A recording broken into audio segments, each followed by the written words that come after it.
За сайн уу бичлэгэндээ тавтай морил. Өнөөдрийн бичлэгэн дээр хэдүүлээ хоол хийж идэцгэн.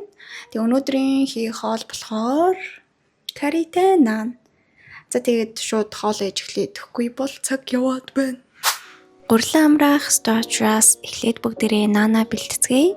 Орцонд нь сүү, сахар, хөөлгөгч, гурил, давс, урамлын дос гэх зэрэг орно. Эхний алхам бол бүлээн болсон 300 мл сүүн дээрээ сахар 1 хоолны халбаг, хөөлгөгч 2 цайны халбаг, давс 1 цайны халбаг хийгээ сайдар гутгаж өгнө. Үүний дараагаар 500 г гурлан дээрээ бэлдсэн сүүгээ хийж зураад сайдар нухаж өгнө. Зурж бэлдсэн гурлан дээрээ 3 цайны албаг, гурамлын тос хийн. Дахиад сайдар нухаж өгнө. Бүр байхгүй болтлон шүү. Анх би энэ аргыг Япон кари дурлагсад гээд Facebook пэйжээс олж харж исэн. Тэгээд нэг өдөр оройн хоолндоо кари хийх гээд тэгсэн нэрээ нэг наан хийх аргыг би сэвэлсэн штэ гээд. Тэгээд яг энэ аргаар хийж идэж үзснээс хойш карига бутаатай биш, наантай хамт байн иддэг болсон байд юм аа. Ёо, энэ арга гурал брэм гоё харагдаж байгаад. Одоо ингээд гурлаа 50 минут дамраана. Амарсан гурилнуудаа хувааж илтээд хайрхад бэлдэж байна.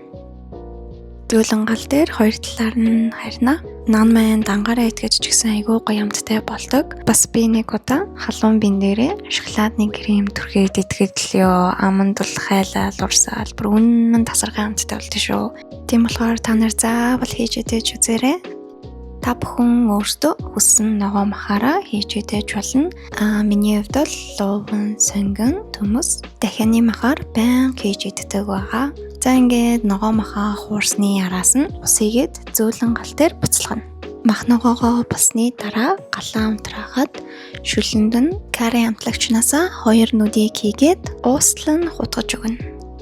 Наана илүү чимээ амт оруулъя гэвэл цэцгийн тосоо хайлуулад дээрээс нь нухсан сармис хийгээд хутгана. Бэлдсэн зурмгаа наан дээрээ түрхээ дээрээс нь ногоон сэнгэн тавил илүү гоё амттай болно. За ингээд хоол маань бэлэн болсон. Харагдцээ үд юм байна. Тэгээд миний бичлэгийг үзсэн баярлалаа. Дараагийн бичлэгээр уулзтлаа. Бай.